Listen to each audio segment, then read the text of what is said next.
Hi, my name is Caleb Lindsay. Today's date is February 14th, 2026, and this is going to be my week 5 submission for FTH 202. And before we begin, we'll go ahead and clarify that there's no live ammunition in the workspace, and the firearm that we're going to be messing with today is clear. There's nothing in our chambers, there's nothing obstructing the barrel. So, part 1 of this week's assignment is saying to use the revolver to demonstrate all the areas of the revolver that are of particular interest in inspecting for health. So the checklist that I put together, it kind of covers both safety and functionality. Okay, and it's loosely based off of our lecture from last week. So the first thing that I would do if I was looking at a revolver trying to determine the health of it is run it through a functions check. Okay? But you're just going to be running it through the cycle of operations. Since it's a double action, you'd run it through both double and single action aspects of the pistol. Okay, so you could run it through double action, make sure that you feel your trigger engaging all this, pulling the hammer back, rotating the cylinder, and firing. Okay, and you can hear it all reset once you let go of that trigger. Single action, you're going to pull the hammer back. It stays in the locked position. It rotated the cylinder. And then you squeeze the trigger, it fires. Should hear it reset. So next, I would start looking at the crown, okay, making sure that it's in good condition, making sure that it hadn't been dropped and marred and it's all chewed up and stuff, because it's going to affect your accuracy. After that, still on the exterior of the pistol, I'd start looking at the sights, making sure that they're actually lined up, making sure that nothing's loose, falling apart. On a lot of these revolvers, it's kind of convenient that your rear sights are actually in the frame of the firearm, so that's kind of nice. And the third thing would be checking the barrel in your forcing cone, okay? So what I would do is I've got like a little bore light right here. I can use that to check the inside of my bore. I'm looking for any kind of excessive wear. You're looking at the rifling. You can check your twist rate if you have the tools to do that. And then looking at your forcing cone, making sure that it's not damaged in any way, because this is a huge safety item on here. And then lastly, with your barrel and forcing cone, is checking the barrel to frame fitment and security. The next thing on my checklist that I broke down was getting into your cylinder. Okay, and there's quite a bit going on with the cylinder. First, I'll just go in the order that I've got it written down. Okay, so first I look at the lockup, right? So rotate your cylinder in there, and you're actually feeling to see if your cylinder lock is engaging with these notches, making sure that it's not moving around. And with that, you can kind of inspect your cylinder gap or end shake on here. Another way, if you have the tools to do it, is to use your headspace gauges or your go-no-go gauges that you would insert into your chambers, and then try to rotate them through the gap there between the cylinder and the frame. Next on the list, I've got your ejector rod, okay, making sure that that's moving freely, it's not rusted, and it's not bent. It's actually able to spin with the cylinder. On the back side of it, you've got your ratchet pad, okay, so that makes contact with your hand. It's actually going to be rotating the cylinder, so you're going to make sure that it's not excessively worn there. Along with your cylinder, you can check out your yoke, okay, it's on the front right here. It's going to be holding your cylinder to the frame, and it allows you to rotate it in and out. And that's pretty much everything I've gotten written down. That covers the functionality and the safety of the firearm.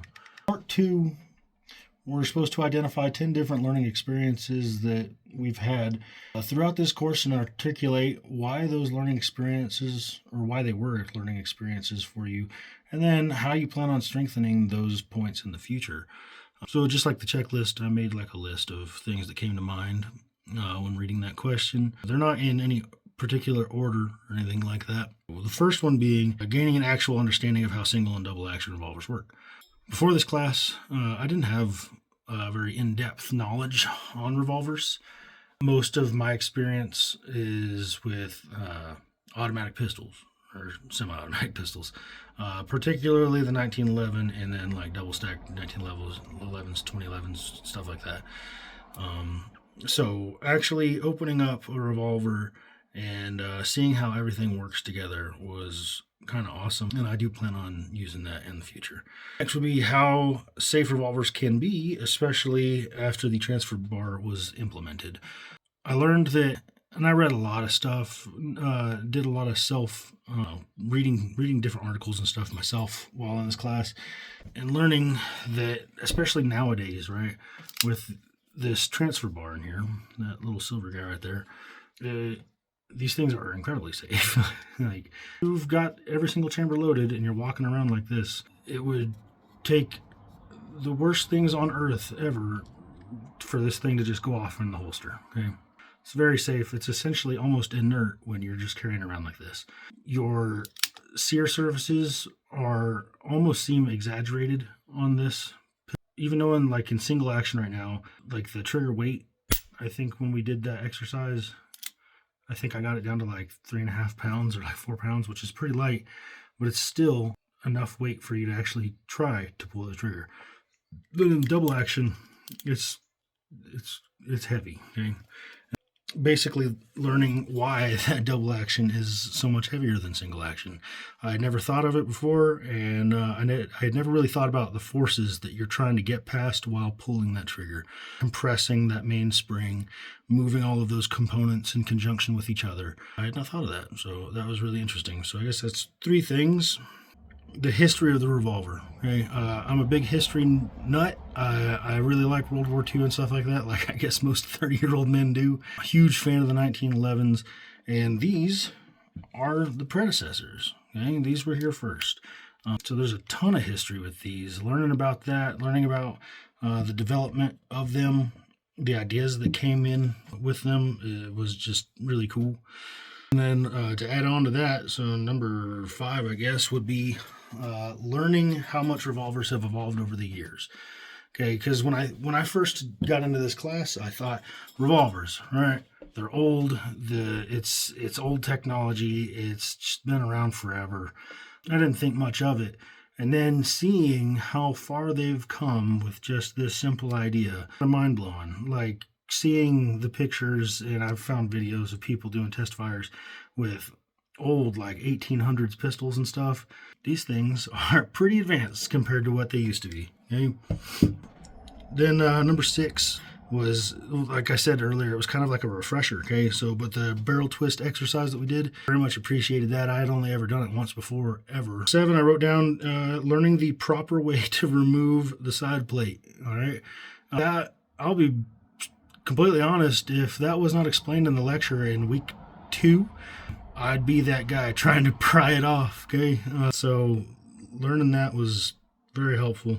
8, implementing a health inspections checklist. Okay, so basically what we did just prior to this in part 1, this is a thing that I've done on shotguns and stuff like 1911s that I'm very familiar with, and then basically learning how these things function, the parts that go into them, all that, and then being able to take that knowledge and turn it into a checklist to inspect the health of a pistol was pretty awesome.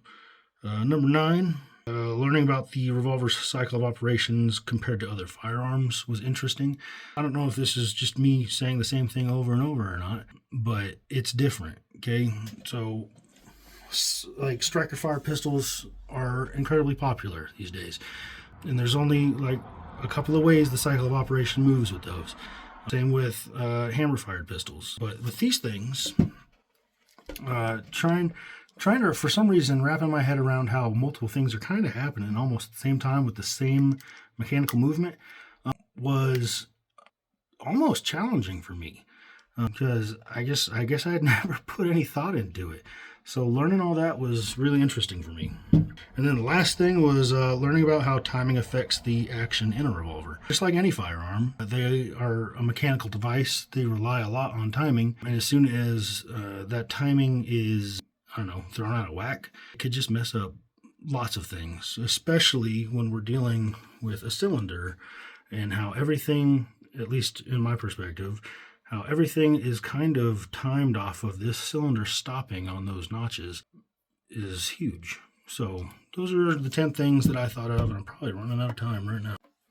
Okay, so quickly, part 3. So the first thing that comes to mind to me, is just the double action sear in a double action. Knowing or learning about how this thing, with one just squeeze of the trigger, is doing everything that you would need to do to get through the cycle of operations in a revolver is interesting to me. Most platforms today, if you're going to be walking around personal protection device and everyday carry kind of thing, a lot of people walk around with that thing cocked and loaded, right? You can do that with a revolver with a double action, because all you have to do is squeeze that trigger. It's going to light one off. It's probably, in my opinion, as far as I've learned through doing all this is the safest method of carrying ready to go. In the event that you just need to pull the trigger, that's all you got to do with this. Another aspect, and this isn't just pertain to double actions, this is single actions also.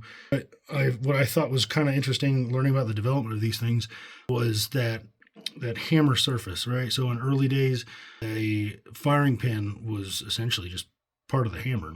I could see that being a problem, especially like we were talking about just a second ago. If you're trying to carry around a loaded firearm, having the firing pin sitting essentially on a cartridge could be a bad idea. And nowadays, you've got your flat face hammer hitting a transfer bar, and then that transfer bar sending that energy into your firing pin, which sits inside of the frame right here, right in front of the cylinder.